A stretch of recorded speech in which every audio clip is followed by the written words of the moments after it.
Hello everyone. Thank you very much for inviting me to this panel. Hi, Sara.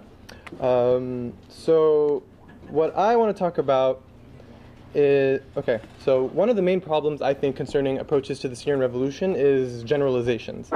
I think that academics, journalists, and analysts attempt to simplify things so that people who maybe aren't too familiar with a country with complicated dynamics like Syria can understand. But I think that this process of simplification is harmful in the end because too many things are lost along the way to call it beneficial. So what I want to do for my myth-busting session is deconstruct some of those simplifications of who composes the different parties within the Syrian conflict. Basically, I want to deconstruct the notion that the regime is an Alawi regime and the opposition is a Sunni opposition or a jihadist opposition. So I want to start with the claim that the regime is an Alawi regime. I think that this in itself is a very harmful classification in the first place because it sets the ground for the Alawi versus Sunni sectarian framing of the Syrian revolution. So while it is true that the upper echelon of the regime is Bashar al-Assad and his close advisors, who are mostly Alawites and who are also mostly close family members, part of the regime's social base has been for a while the mostly Sunni bourgeoisie of Damascus and to a lesser extent Aleppo. These are the people who have stood by the regime for a long time, ever since the economic liberalization policies of Hafiz al-Assad that started in the late 1970s. These old bourgeoisie sectors were very hostile to the political elites of the Ba'athist Party from 1960 to 1970. This was the Ba'athist socialist period, when the Ba'ath Party was more defined by its ideological fervor. When Hafiz al-Assad came into power in 1970, he was seen as a pragmatist, someone who wasn't very socialist. The New York Times headline of that internal coup in 1970 was actually "Coup against the Marxist wing of the Ba'ath Party." So he slowly started opening up to the business community.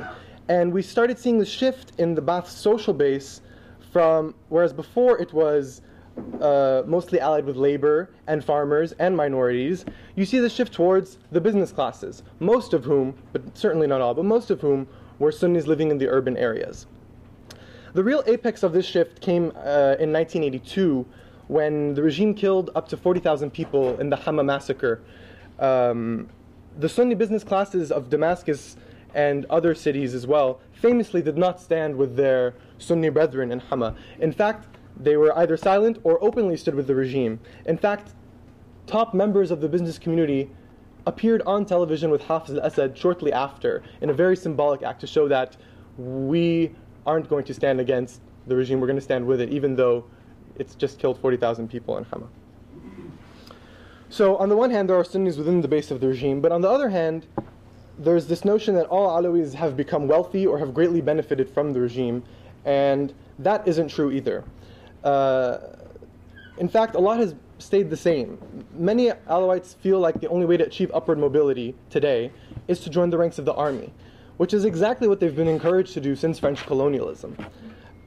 Many still live in the rural Alawite heartlands in villages around Latakia and Tartus, but many more have engaged in migration to the cities, such as Damascus and Homs.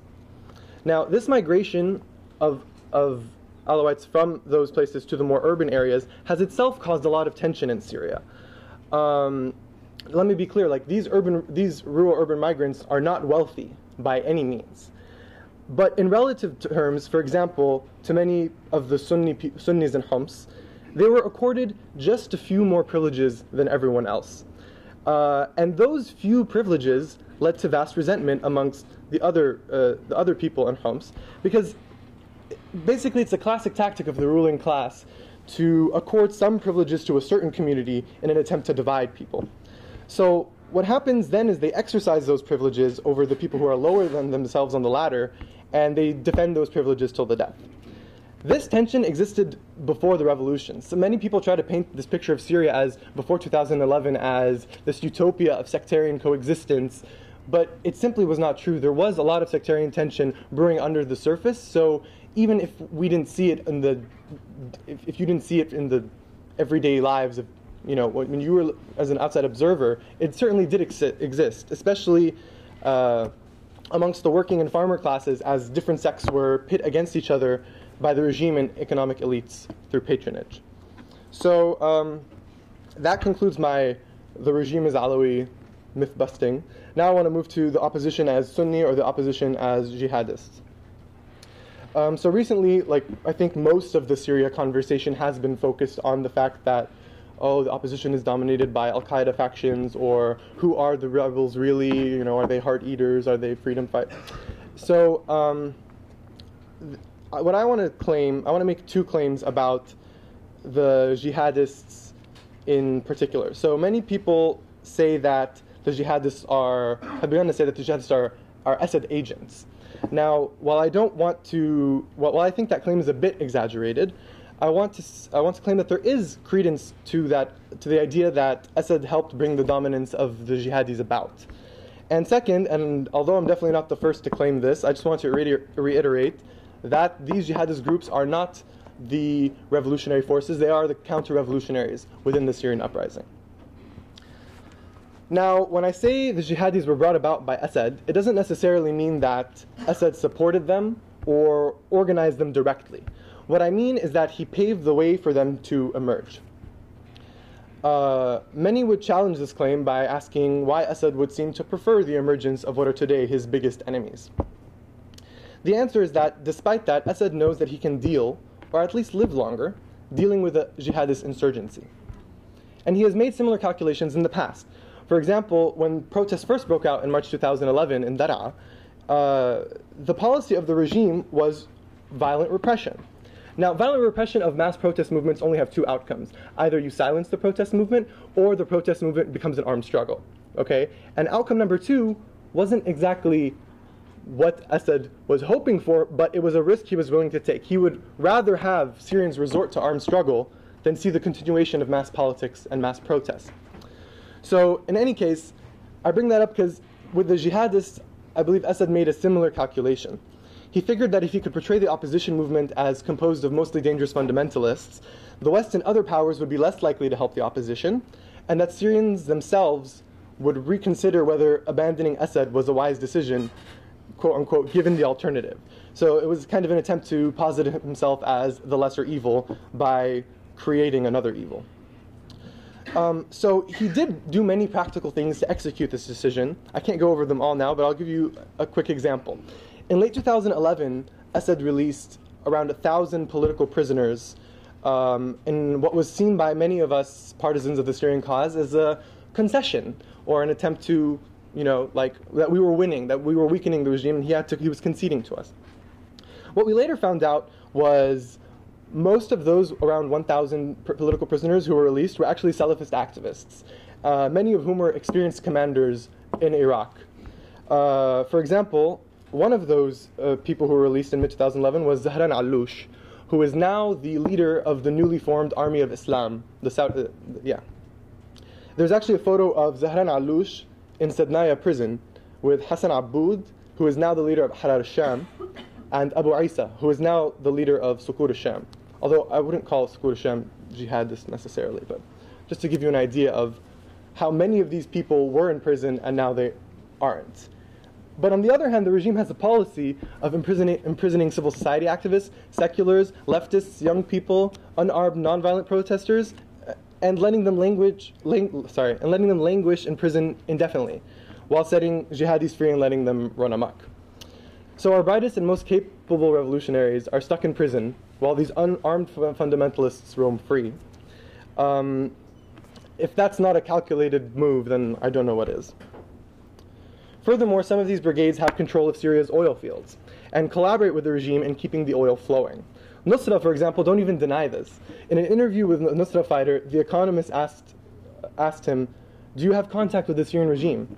He responded, "If it is in the interest of the Muslims, such as for gas or water, then we have no problem. These matters are in the hands of the Emir." So, given that, what I want to claim is that these are counter-revolutionaries in the literal sense of the term. They were not set free to stifle, they were set free to stifle the revolutionary ambitions of the Syrian people. Their interest is not self-determination of the Syrian masses, but to impose their narrow view of Islam on every Syrian citizen, willing or unwilling. The fact that many of them are foreigners is not the problem in and of itself, because we on the left have a proud tradition of accepting international volunteers to just causes. But these foreigners are coming in and seeking to impose their ideology and will on people already living in that area. I don't think that's international solidarity. That's occupation. The fact that they want an Islamic State is not a problem in and of itself either. The problem is that no small group, especially not any armed group, should be calling for any kind of state. The armed groups themselves are supposed to be the defenders of the Syrian people's path. But these armed groups are not. They are deciding and imposing their own path for the Syrian people, just like Bashar al-Assad has done and continues to do. Are there movements against them by the Syrian revolutionary masses? Yes, they exist, as the previous panelists showed, and they are widespread. The local coordination committees persist in doing their work. They have chapters in every Syrian city, yet they are ignored because they don't have beards nor guns. Many Syrian villages and towns have civil defense militias composed of locals from the neighborhood who fend off Assad forces. Yet we don't hear about them because they are not trans-regional. We hear about Ahrar al-Sham, Jaish al-Islam, the Islamic State of Iraq and Sham, because they have the resources to be trans-regional, to travel from place to place. Yet the lone militia, composed of 20 people from their neighborhood defending it, are never covered. We have activist networks all over Syria organizing aid smuggling projects, protests against the regime as well as ISIS, and collecting data on martyrs and prisoners. They do all this work in the midst of regime airstrikes and jihadi threats. This is the revolutionary process, in my opinion, against the regime and against the jihadists. In sum, are the jihadis the majority of the revolutionary movement? No, because if you look back to March 2011, you'll know that the popular masses who rose up against the regime in the first place outnumber them by many times. And that popular movement today may not be as visible anymore, but it still exists. And it is a revolutionary movement. And perhaps in the short term, they will not win, as they get pushed to the sidelines. But simply the fact that they don't have the guns or resources does not make them non-existent, because they are the true revolutionaries of Syria, and they are our only chance of attaining the Syria we all want to see, based on bread, freedom, and social justice. So what I would like to really drive home is, please do not write off these activist networks and these true revolutionaries, just like we don't write off activist networks here in the US and vote Democrat. Just like we don't write off the revolutionary socialists in Egypt and say you're either Ikhwan or Muslim Brotherhood or you're with Sisi. Our comrades and allies all over the Middle East have a long road ahead of them until victory. But if the revolution that started in 2011 did anything, they paved that road for us and showed us the way. So please, let's stop this hyper-obsession on short-term political outcomes and at least give the long-term revolutionary process the attention it deserves. Thank you, and that's it.